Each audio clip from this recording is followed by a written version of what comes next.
法器。踢法器，本姑娘可没输过。哼！去死！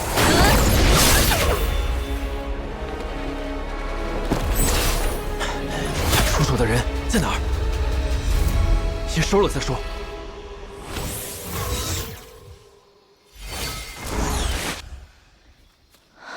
风月是天血堡的狂人风月。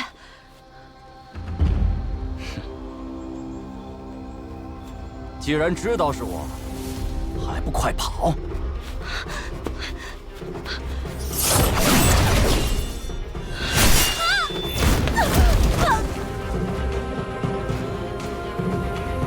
小子，给了你机会，为何不跑？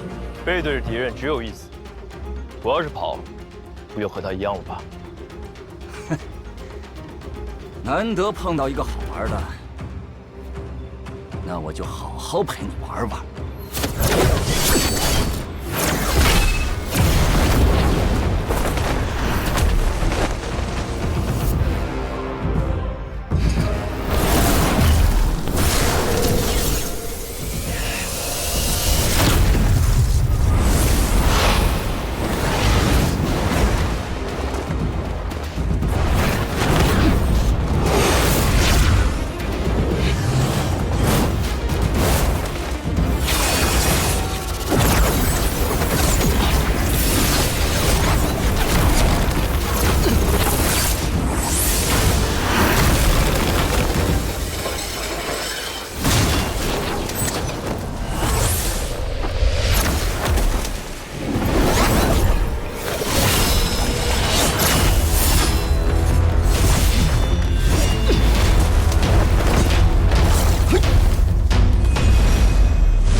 选一片你们喜欢的叶子吧。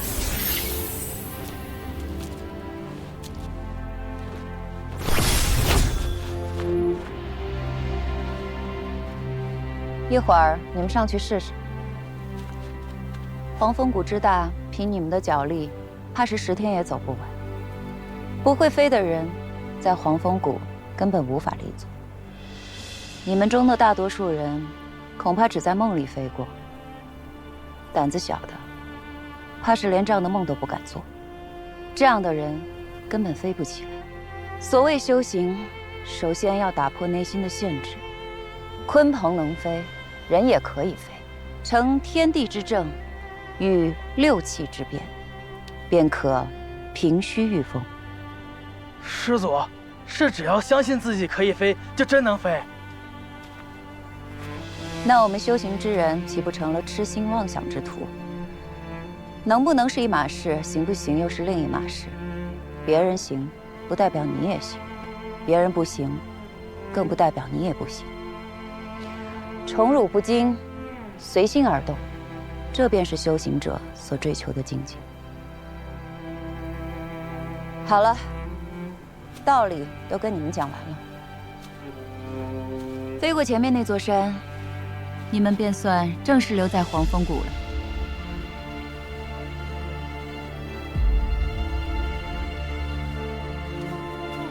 还有什么问题吗？洪峰师祖，您刚说飞过山就行，没说非要用这叶子吧？随你们。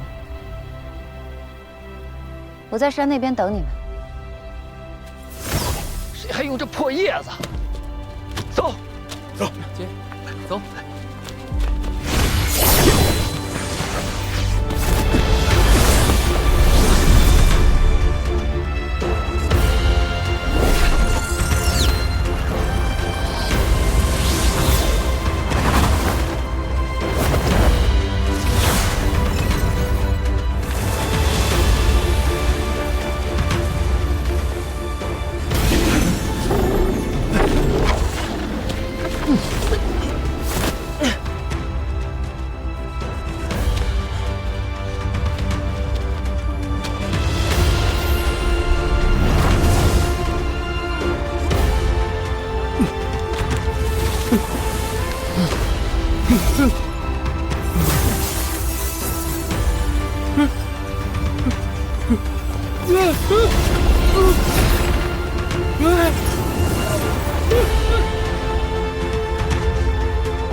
这成把火了！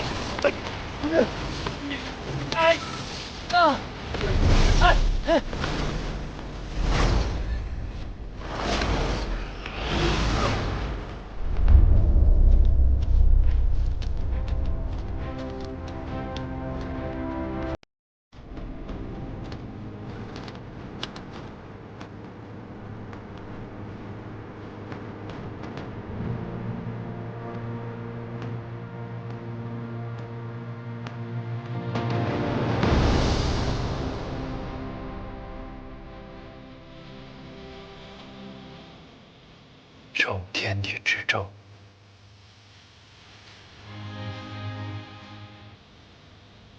遇六界之别。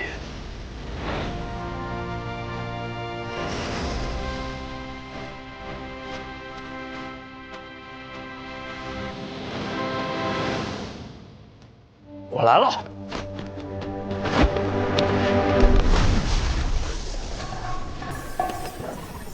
心中有鲲鹏，就一定能飞起来。这也太慢了吧！这哪是鲲鹏啊，这分明就是昆虫啊！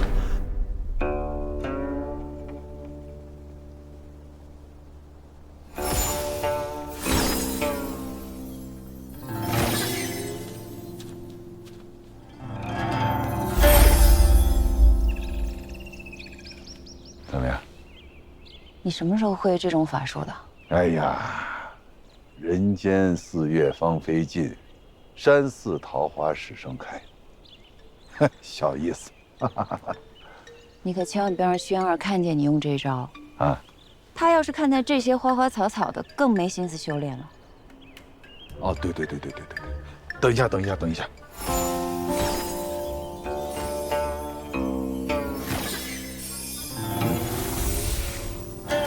哎，好了，不用了啊，以后这招不用。哎呦，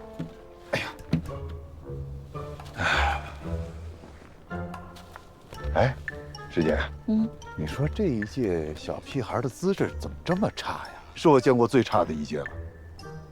那也不能这么说。哎，那个圣仙令呢？这么好的机遇，不会无半点过人之处吧？确实可惜了那颗煮鸡蛋了。不过他也不能说全无优点吧？可能是知道自己平庸，所以态度啊、韧性啊，都还是不错的。哎呦，人生一世，草木一秋啊！照他这个资质，我怕是他到老死都用不上那颗煮鸡蛋了。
凡，光分也好，沦为涅槃。从今日开始，你们便正式成为黄风谷的弟子。作为掌门，对你们只有一个要求，就是潜心修行，不可惹是生非。你们在这儿的目的，就是修行，而修行的第一关隘，就是筑基。等到筑基之后，不用了，多谢。便可以吸收日月天地之精华，不食五谷，不纳污浊。所以，即便你们还在练气气，也理应开始辟谷。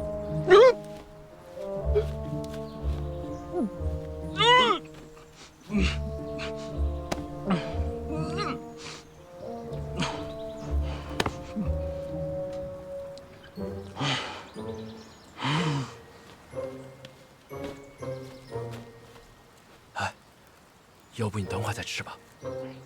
坏事，咱们说掌门的，我是鬼吗？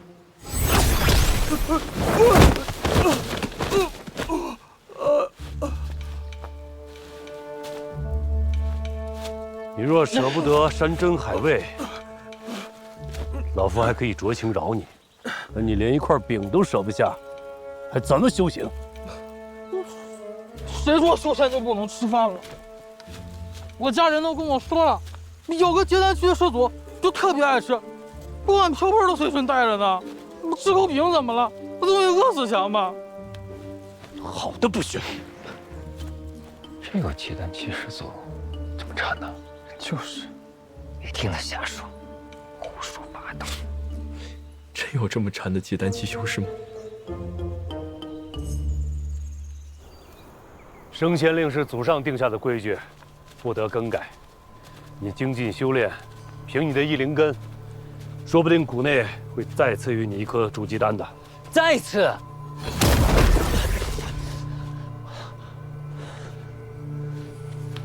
这次，这300灵石，作为对你的补偿。掌门，我是天舞台比武第一，按门内规矩就该给我一枚筑基丹。谁让你碰上升仙令呢？这颗筑基丹必须优先给他，这是门内的铁律，不得更改。掌门，弟子不服。行了，你就认倒霉吧。掌门的话你还没听明白吗？筑基丹是要先给升仙令的。你跟陈家那丫头不是已经定亲了吗？陈家可是有大把的筑基丹啊，怎么拉不下脸来要？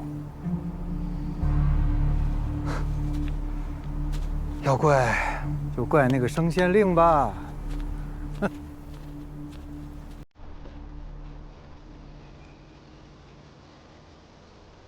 看好。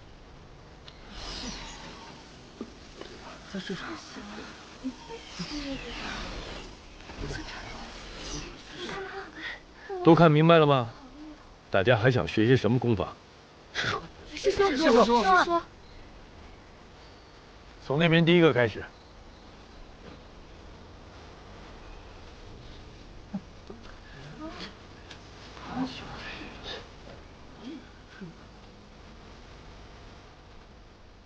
我想学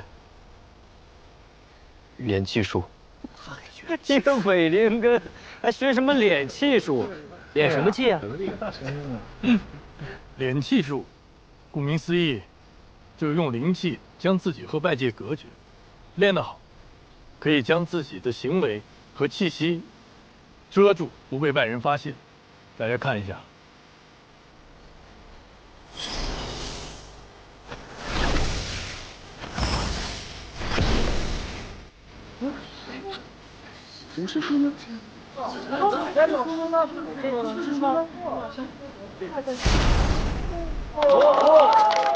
来，好了，来，你试一下。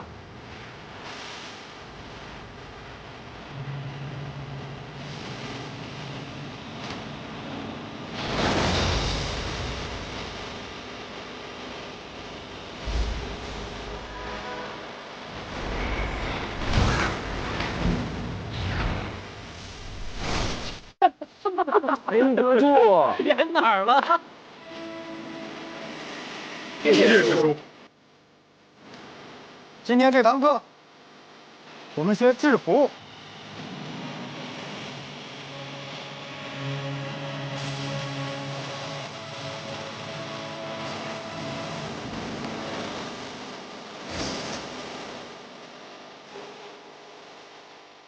来试试。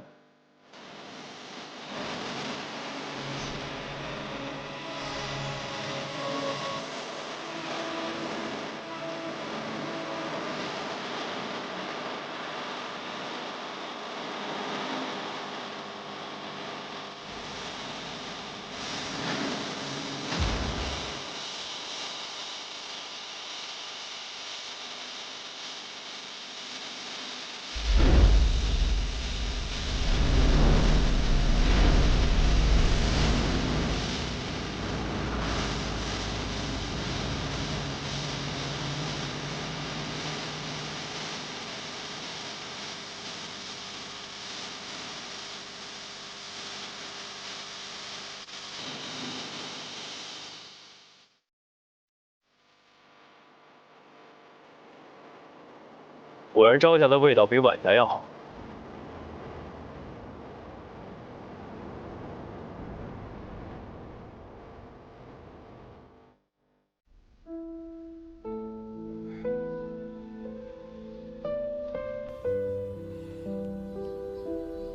阿爹，我记得有一位大师跟我说过一句话：少年人要有自己的江湖。所以这块令牌，千洛不能拿。阿爹，对不起。你不喜欢，阿爹还舍不得给呢，真是的。来，咱们不聊令牌的问题啊，咱们说说那个萧楚河。哎，刚才说到哪儿了？那个萧楚。爹，嗨，你刚才不是说要找一个值得认可的人去守护他吗？你觉得萧瑟你认可吗？认可和守护，感觉我和他还用不上这么重的词儿。你这丫头啊，就是嘴硬。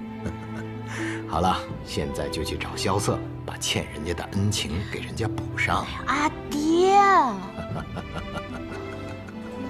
和若依姑娘认识那么久，第一次说这么多话。如剑仙送你那本《晚来雪》，看得怎么样了？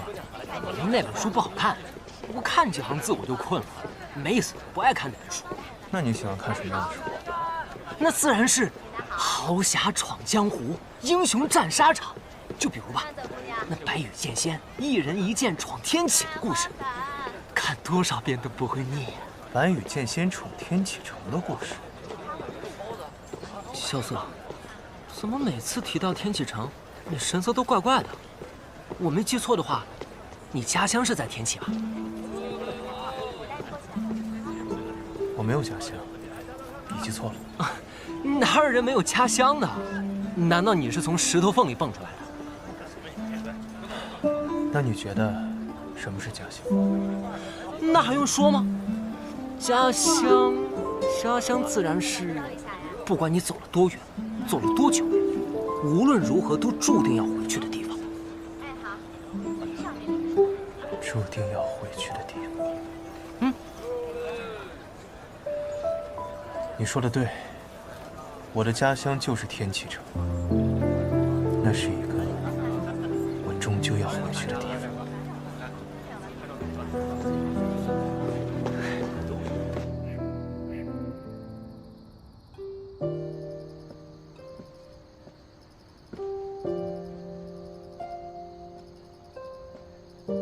白王说他是奉皇命要带你回去的，不过看着他赖着不走的样子，你应该是拒绝他了。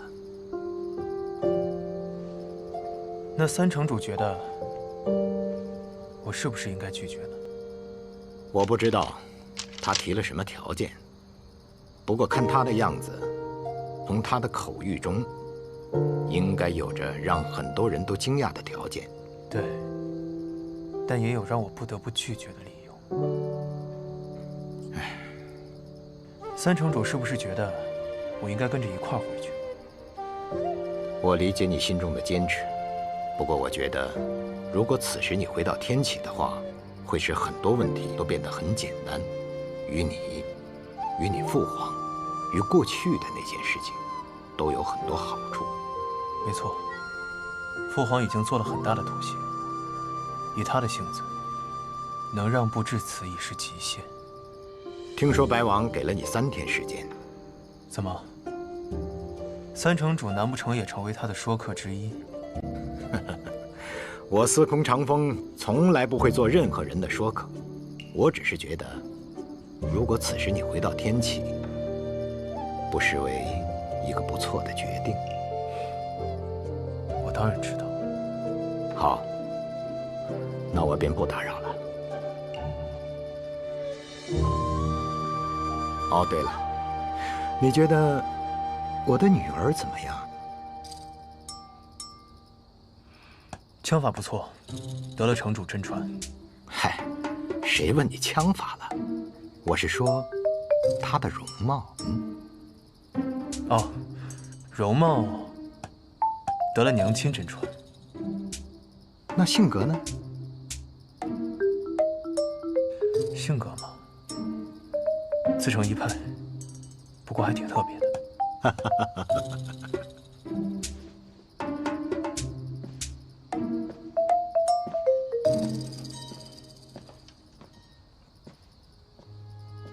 如果此时你回到天启的话，会使很多问题都变得很简单，于你父皇，与过去的那件事情，都有很多好处。3日。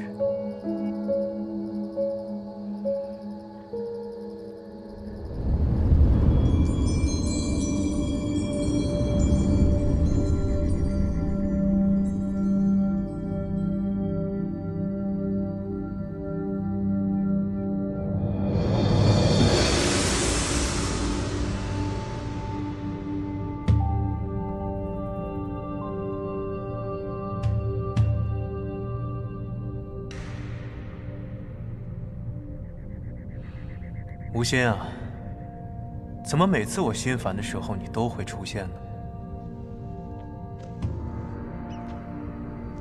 说明萧老板心中还是信任我的。心烦意乱，只有见到至交好友，方能安神静心。在我的梦境当中，你还是这么自恋。我也不晓得，萧老板心中所烦何事？一件纠缠了很久的事，也坚持了很久的事。有些事情坚持很久，并没有必要。或许换个方式，会走得更加长远。你也这么觉得？而有些事则不然。世人皆认为不值得，也要坚持；一直看不到希望，也要坚持；就算到死，也要坚持。这样的事很少，但我想，以你的性格，一定会遇到。无心，可解了你心中疑惑？笑话！我只说过心烦，但我从未有过疑惑。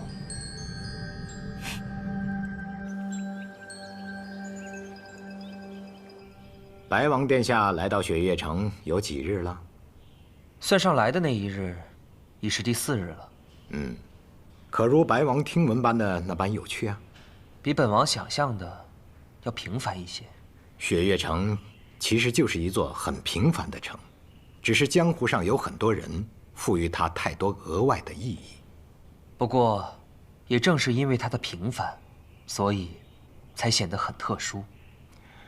这雪月城乃是100年前几位绝世高人建立起来的避世之所，只不过现在被太多人所注意，这背离了那些前辈们的初衷啊。身处凡尘，谁能真正的避世呢？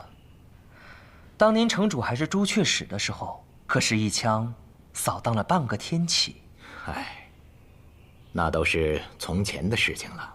可是从那以后，城主似乎已经有20年没有回过天启了。白王，您是想问我是否会像当年支持你父皇那样支持萧瑟？不敢妄言。其实我从来都没有支持过你父皇，我所支持的始终都是琅琊王。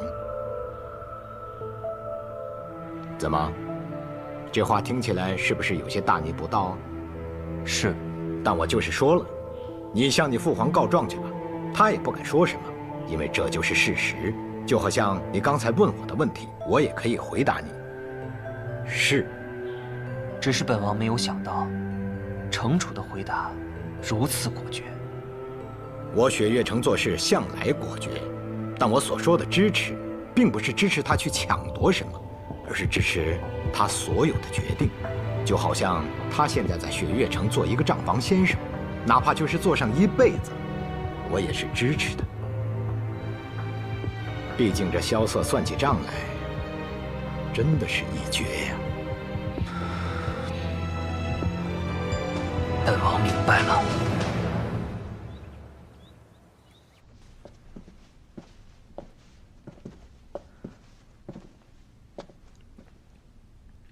楚河，3日期限已到。那你明日岂不是就要回去了？得到你的答案，我便会离开。恢复皇子身份，承袭永安王爵位，这个条件确实很难让人拒绝。你我都了解父皇的脾气，他肯下这道口谕，已经做了很大的让步。其实只要我跟你回去，我便从此不用再流浪江湖，我就可以回到天启城，回到我那处真正的雪落山中。我可以每天都去碉楼小筑饮酒，去千金台豪赌，去碧波湖观景。就连我这一身内伤，也有最好的医师帮我调理，最好的药材供我滋养。自然，甚至就连我最想查清的那件事，也有更多希望去调查。你只要告诉我你的答案，回到天启城之后，做什么，由你自己来决定。好，那我就告诉你我的答案。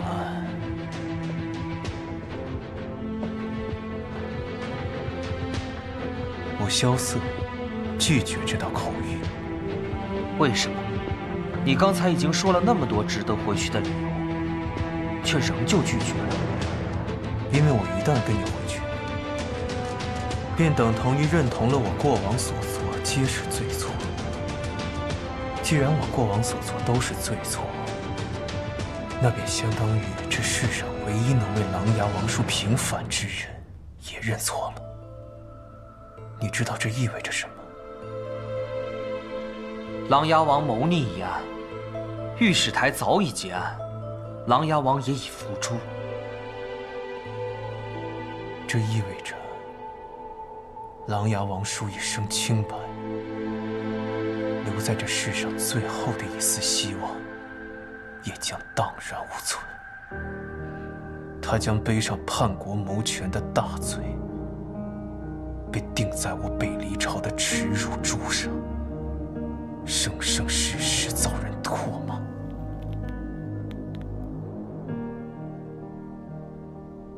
你一人坚持，有何意义呀？有我萧瑟坚守，那至少这世上还有人为其反抗。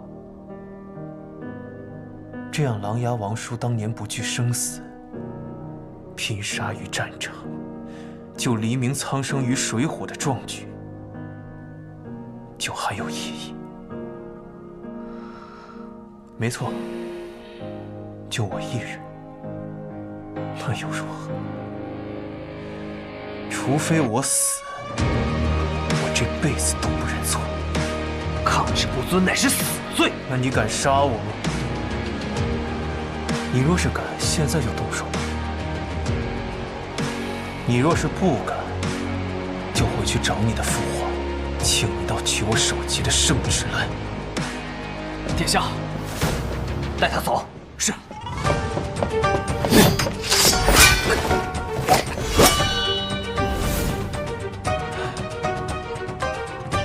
你又何必要演这出戏呢？再来！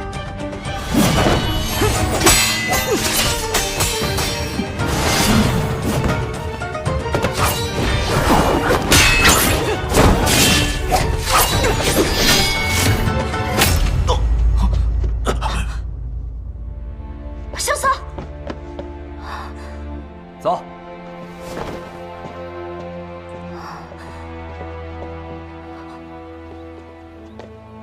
殿下，方才萧楚河所言何意？本王临行前曾经答应过父皇，一定要办成此事。但从遇到他的那刻起，本王便已经猜到，他是不会离开的。为何？因为他身上的锋锐，并没有消失，所以本王就演了一出戏，等了他3日。终于在方才，老六配合本王演完了这场戏。所以说他是故意借的这一剑。不错，以生死相抗，本王就没有理由再逼迫他了。父皇那边，本王也可以交代了。殿下早就想到这一层了。谁又真的想让萧楚河回到天启城？那些年，所有的皇子都成了他的陪衬。本王好不容易找到一次机会，不能再错过了。是藏民鲁莽了。不知道从什么时候，本王也开始算计得失。老六比本王早知道这些，却从来没有改变过。白王来得匆匆，去的倒也迅疾。既然事情已了，就不多打扰城主了。白王很像当年的景玉王啊。父皇当年的封号，不敢妄提。哼，只可惜，萧瑟一点都不像当年的琅琊王。是吗？听很多人说，老六的风采跟当年的琅琊王一样。哈哈哈哈！那可大不一样啊！琅琊王是个君子，凡事喜欢讲道理，以大局为重。老六呢？哎，去他的什么大局为重！我开心，我舒心就行了。本王明白了，告辞。请。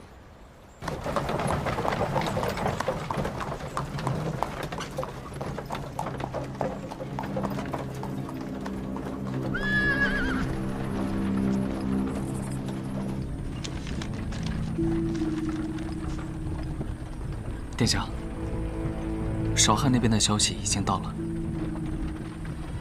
一切顺利吗？少汉说一切按计划执行。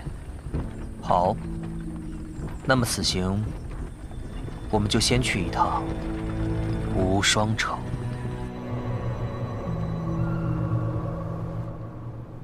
有客自远方来，愿拜会叶宗主。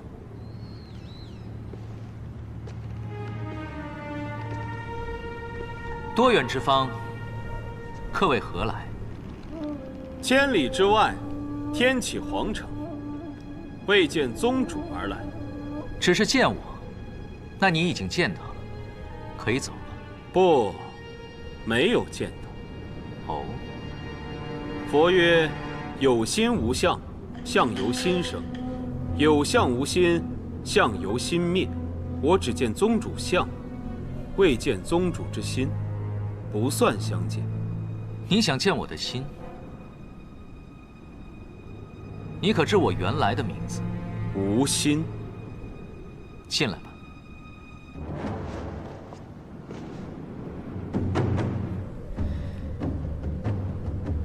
这位似乎是故人。越姬笑送帖，明侯怒杀人。这位是明侯，你们的确曾见过。可他现在看起来，似乎什么事也不记得了。这是药人。我遇到他和越姬的时候，两人都受了重伤，几乎已经是死人了。他虽然没死，但是却变成了只听你命令行事的药人。万事皆有代价，他想救回自己和月姬的命，就得付出一定的代价。唉，只可惜那门武功，我已然用不出了，没办法再帮你一次。至于你，为什么要来见我呀？我姓萧，赤王萧雨，明德帝的第7位皇子。看似是个诗酒王爷，可这么多年来，一直在发展自己的势力。在我回天外天这件事上，就有你的安排。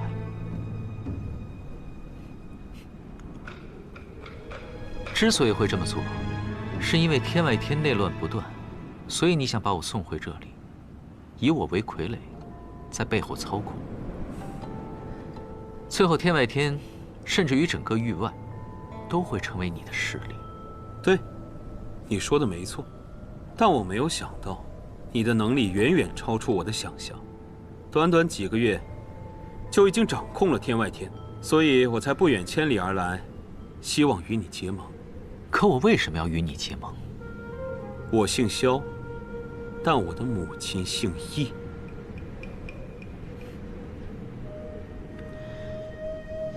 那时我太小，却也只记得他姓易，忘记他的名字了。易文君，好陌生的名字，于你，于我，甚至于他自己，都很陌生了吧？他被人记住的名字是宣妃娘娘。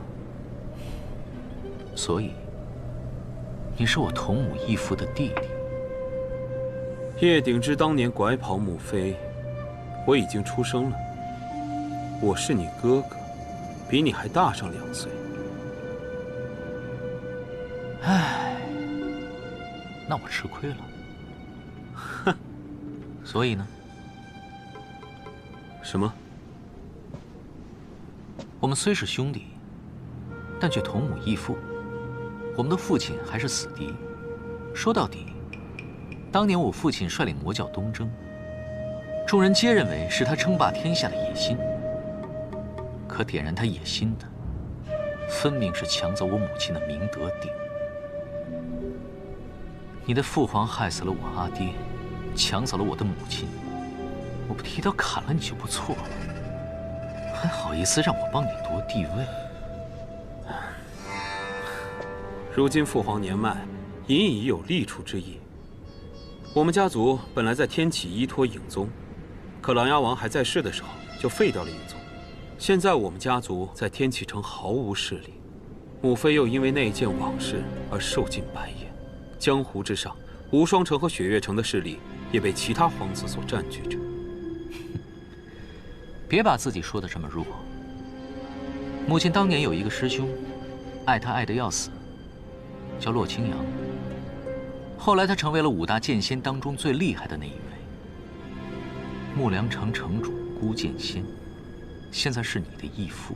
他确实是我们的义父。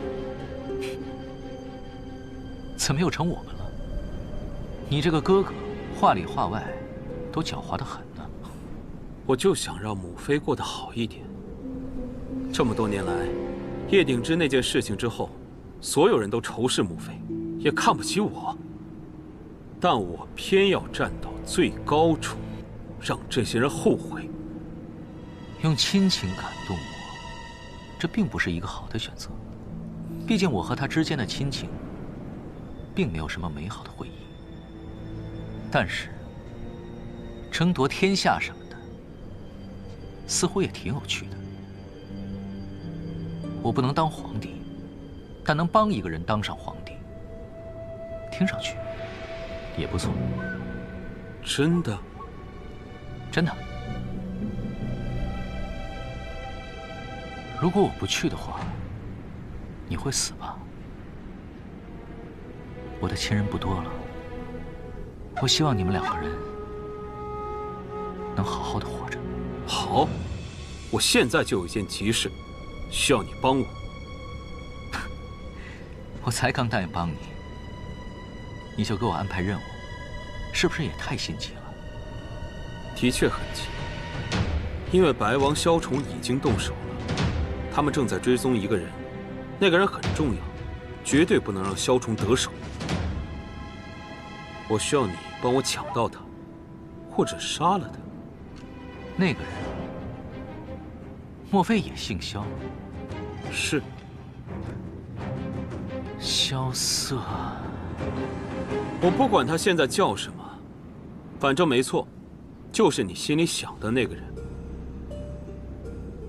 你们之间情谊很深。是。他是我的朋友。我的朋友很少，他算一个。但是你放心，你的请求我会答应。只是有一点。什么？我会保证，白王萧宠得不到他，但你也得不到。萧瑟不能死，这是我的底线。好啊，我答应你。还有，这一路上，我需要有一个人相陪。你随我走吧。你要带他走？我们好歹也算是有一面之缘，看他变成如今这样，着实可惜。不妨，你把他交给我。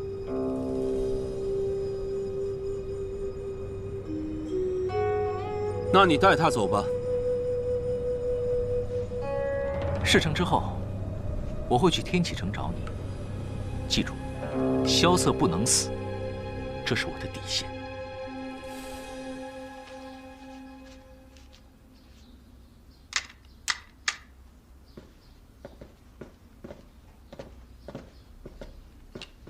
他走了。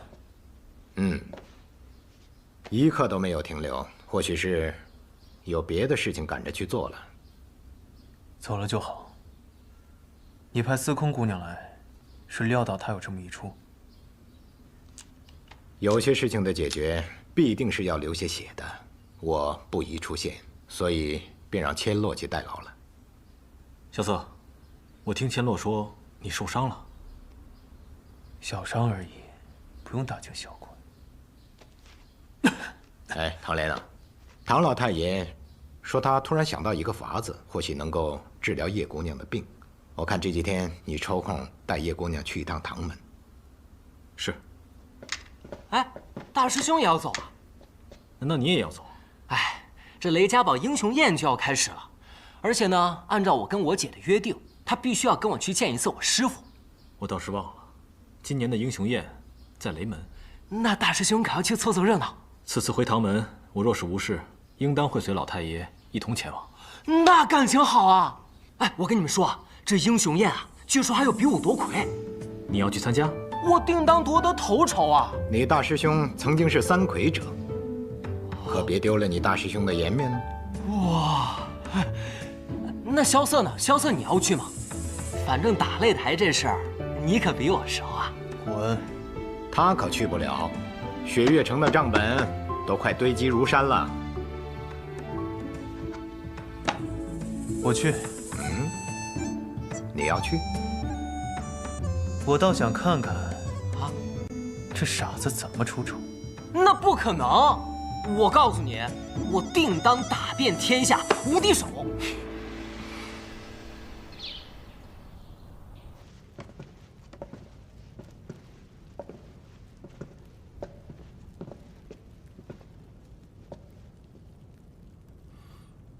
你们无双城待客的礼数呢？殿下都已经到了，无双城城主却还未出现，难不成要我们等他吗？我不是已经坐这儿了吗？什么？你个小豆丁是无双城城主？怎么了，藏民？回禀殿下，宋彦回并不在这儿，只有个小孩坐在那儿，这不是开玩笑吗？散了！在下无双城新城主无双。藏民。阁下便是林先生所说的萧公子。幸会，萧宠。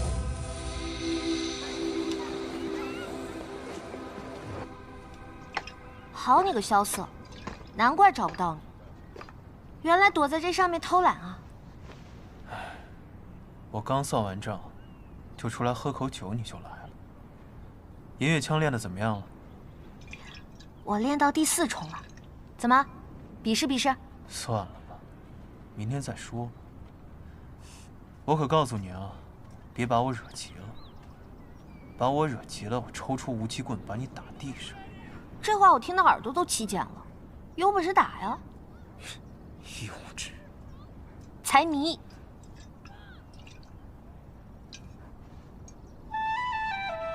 你去过天启吗？帝都天启？没去过。比起我们雪月城如何？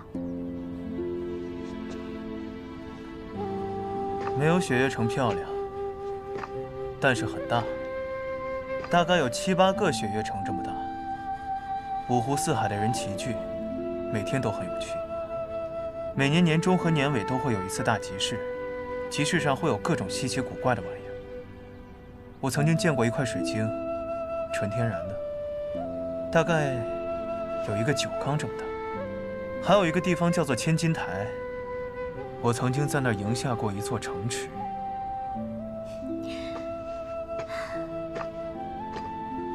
有机会带我去天启好不好？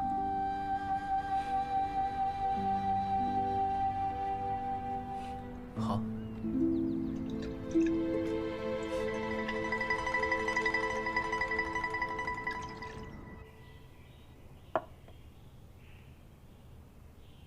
去吧，你在苍山待的时间也太久了。那你呢？百里一去未归，我又要走了。我是雪月城的城主，这整个雪月城就是我的江湖。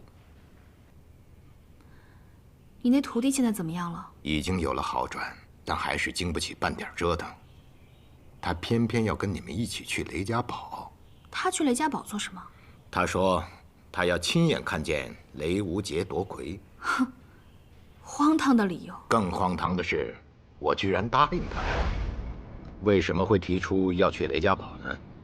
刚才我不方便说，但雪月城绝对是最适合你养伤的地方。你的行踪已经暴露，如果此时离开雪月城的话，一定会有很多人要追杀你。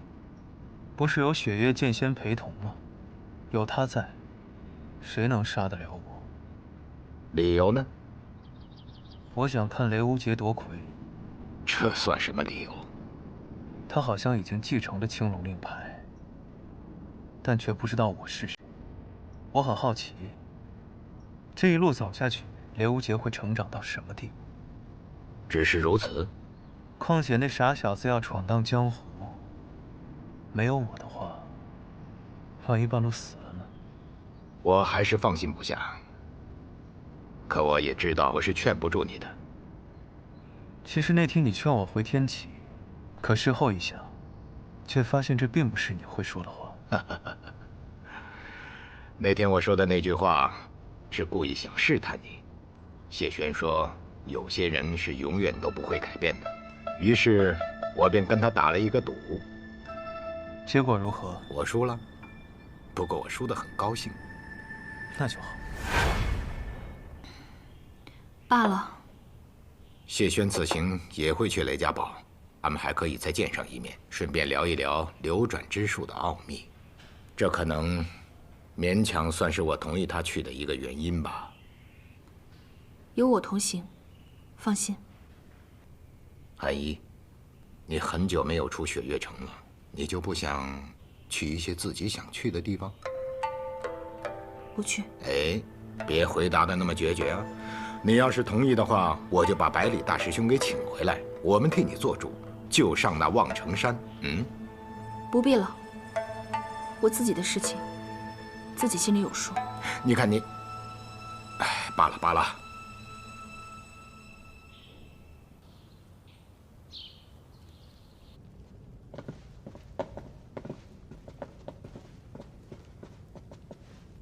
城主，他们都离开了吗？是的。这个皇子不简单啊。可这历朝历代有过目盲的皇帝吗？无双城不是也没有过记性这么差的城主吗？总有第一次嘛。你已经把它记住了吗？白王萧崇，怀虚术得传自掌侧剑锦玉，外表平和；剑术得传自怒剑邪严战天，内敛杀气。我记性不好，只是因为我只记得值得我记住的人。不过以后你可要小心了。他对你有什么安排没有？说是静候时机，等待入天启，在此之前不要参与任何势力之间的争斗。如果把天下比作棋盘，我们无双城比作棋子的话，还未到落子之时。我可不想成为任何人的棋子，我想成为下棋的人。哎，在这雪月城，一住就是3个月。今日一别，不知何时才能相见了。诸位，青山不改，绿水长流，我们江湖再见。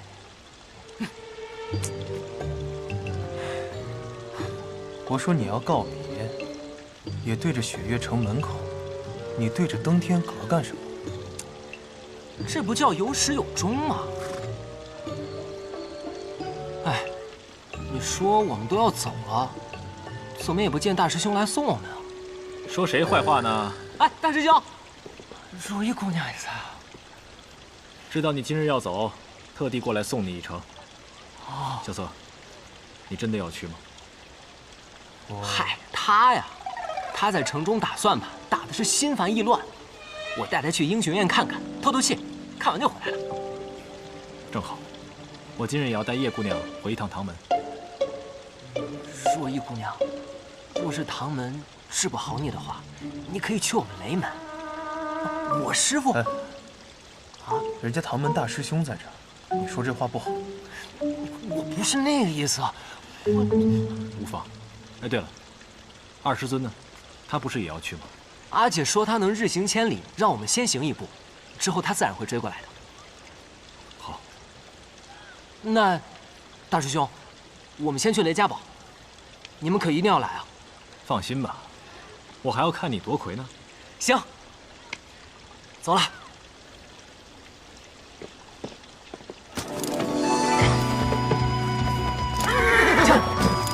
撤！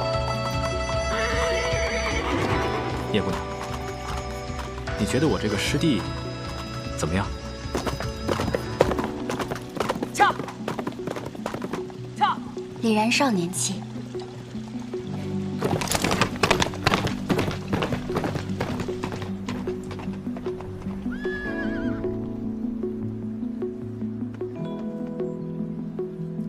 放心，他会回来的。当他重临天启之日，你会站在他身边。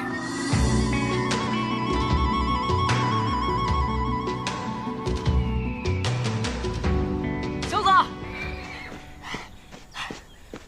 来拿着。哎，你确定去雷家堡是这个方向吗？当然不是，我们去望城山。去望城山干什么？那自然是去请望城山上那位神仙下来了。你想想啊，3位旧友齐聚雷家堡，多么有趣的一件事情啊！你脑子里面想什么呀？我只是在想，我师父、我姐，还有望城山上那位，这么多年好像都是把自己给困住了。其实他们不过是在等彼此谁先跨出那一步而已。那既然我都已经下山了，那么这个僵局也就应该打破。赵玉珍这么多年从未下山一步，你真觉得能为你这个傻小子下山？那你不试试你怎么知道吗？行，那你想怎么试？哼，那自然是一剑问望城。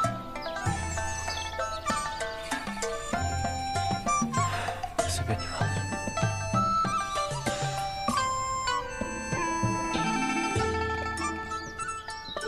你这一下山就是1年，可玩尽兴了？尽兴了，尽兴了。都去了哪些地方？去了柴桑城看花，还去了孤城观海。我一剑掀起那1000层巨浪，那些渔民见了我，都还以为我是个小神仙呢。哦，对了，我还去登了昆仑山，原来世上真有一个地方是常年积雪不化的。哈，山下的世界实在是太精彩了。师傅，您不能下山，真是太可惜了。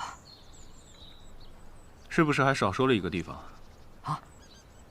雪月城来信了。写信的是雪月城的萧信总管，说让我们望城山赔他80万两银子。要银子干什么呀？他写信说，有一个叫李凡松的望城山弟子，把重金修建的登天阁给夷为平地了。师傅，我错了，我确实去了雪月城，闯了登天阁，可那登天阁真的不是我弄的，我。为师当然知道不是你做的，你若有此等修为，为师就算把这镇山的青霄剑给当了，也要把这钱给你还。不过这雪月城的萧总管也太坏了，我觉得他就是想趁机勒索我们。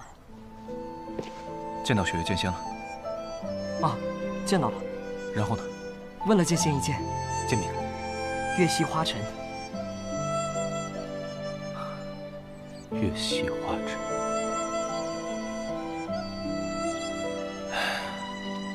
你和我一样幸运，我在像你这个年纪的时候，也曾见过那么美的一剑。月溪花尘。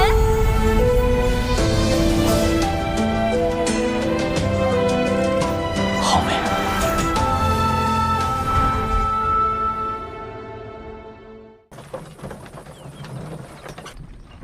殿下，原本以为这次来无双城，只能见到那几个老奸巨猾的老家伙，可没想到却是这么年轻的一位新城主。这个记性好像不太好的新城主，可比那5个老家伙难对付多了。所以殿下才没有让他们参与那件事吗？不错，下棋要有后手，无双城便是后手。那殿下，我们接下来去哪里啊？去找景霞，他说有要事找我商量。九皇子，九皇子他……你支支吾吾的说什么呢？九皇子他……景霞怎么了？他去找暗河了。什么？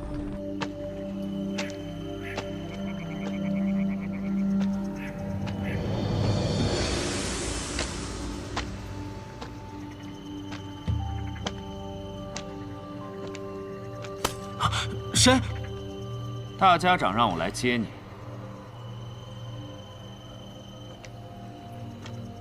大家长知道我要来。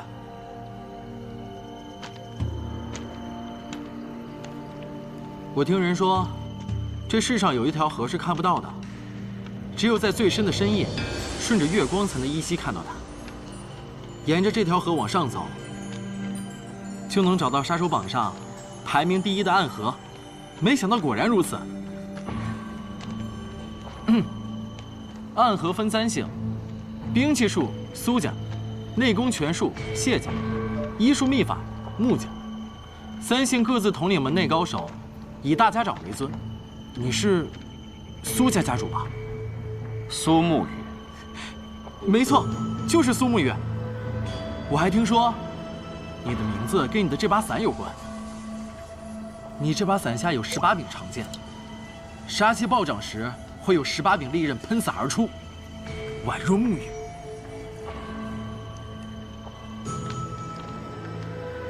你很了解我们。跟你们做生意，当然要多了解一些了。太了解我们是一件很危险的事情。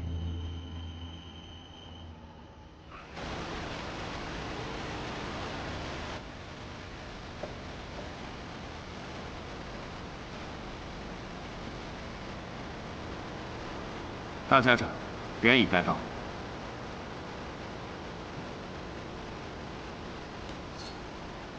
见过大家长。谢家家主谢七刀，穆家家主穆雨木。您好像对我们很了解。如果没有十足的准备，又有谁敢轻易踏入这星落月影河，跟暗河做生意的？既然了解我们，就该知道来这儿做生意是件很危险的事情。有些事情越危险，不就越有意义吗？你说的很对。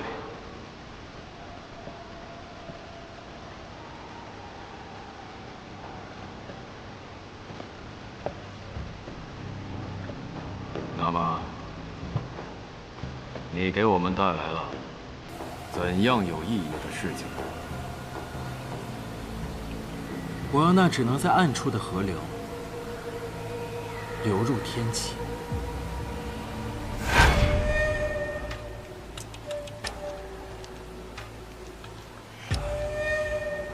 沐雨，距离你上一次和他并肩一战，是多少年的事情了？12年有余了。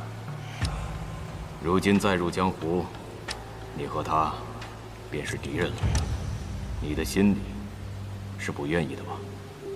我不赞成暗河参与这些事，但我知道，你有你的打算。我是苏家人，一切听从大家长的指令安排。我一直在寻找暗河的彼岸，希望到达彼岸，我们可以脱掉身上这件杀手之袍，重新站立于光明之下。而这件事，便是我们登上彼岸的最好契机。但是会死很多人。暗河之中，最不缺的，便是死亡。虽然你已经在信中说过了，但我还想听你亲口说一遍你的身份。北离六皇子萧楚河。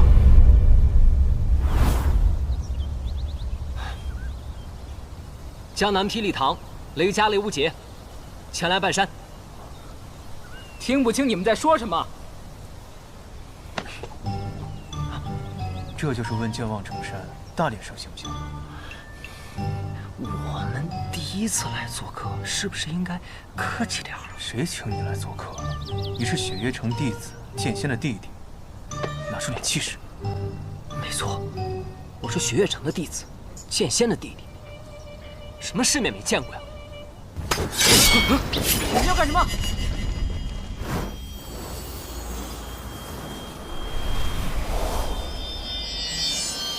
听雨剑，江南霹雳堂，雷家雷无节，前来。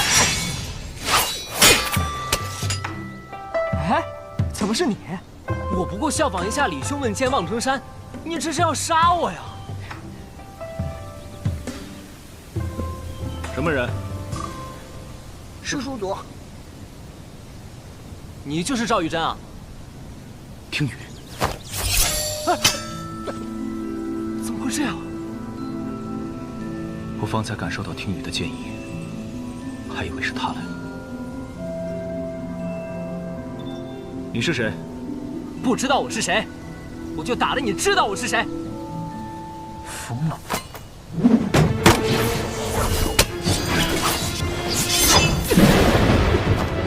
雷灭！看你的功法，应该跟齐鹤是同一门。你们姓雷的真的很有意思，没事老闯着望城山做什么？哼，那你再试试这招如何？剑仙所传，月息花尘。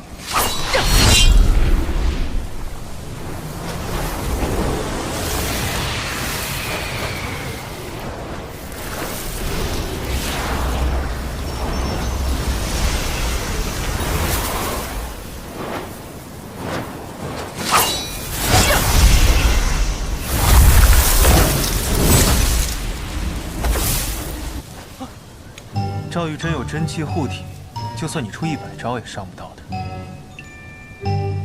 你果然是他的徒弟，